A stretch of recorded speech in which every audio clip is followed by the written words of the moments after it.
Turning our attention now to the ASX, here's Matt Birney and Bulls and Bears with the latest public company views and interviews. Welcome to Bulls and Bears, brought to you today by mineral exploration company Askari Metals, ASX code AS2. I'm Matt Birney and I'm joined now by the Executive Director of Askari Metals, Gino.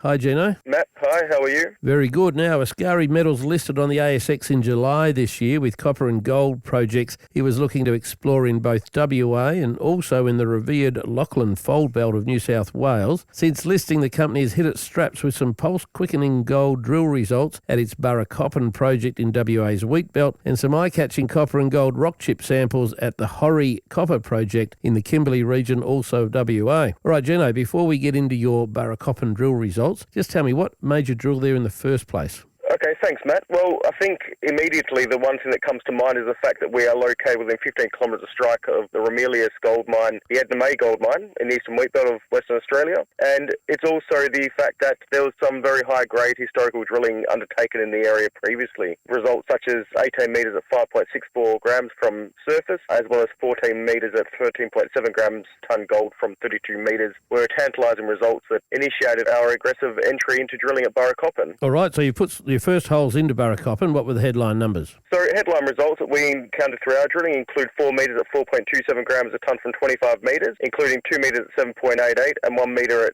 14.6, as well as 3 metres at 3.57 gram a tonne from surface. What do the new numbers do to your geological thinking or your theories at the project? So we've actually been able to map the mineralised strike over 1.7 kilometres and it still remains open in both directions. Importantly, what we've also been able to uncover is that there's some main mineralised corridors that's hosted on some very strong magnetic trends, but through our own geophysical work that's been done over recent weeks, we've also identified a number of different structures that also operate off of the main trend, and these look to be well mineralised. So there's definitely targets that are going to be followed up in future drilling campaigns as well. All right, let's quickly skip to your Horry project in the Kimberley region of WA. You're picking up some pretty good copper rock chip samples up there. Tell me, what were the best of them? Yeah, so we intersected 3.67% copper, 3.13% copper and 1.12% copper in rock samples on surface. It's been mapped over a 400-metre strike and it still remains open in both directions as well. Is there any gold up there or is it all about copper? No, interestingly enough, we've actually found some high-grade gold on surface as well. So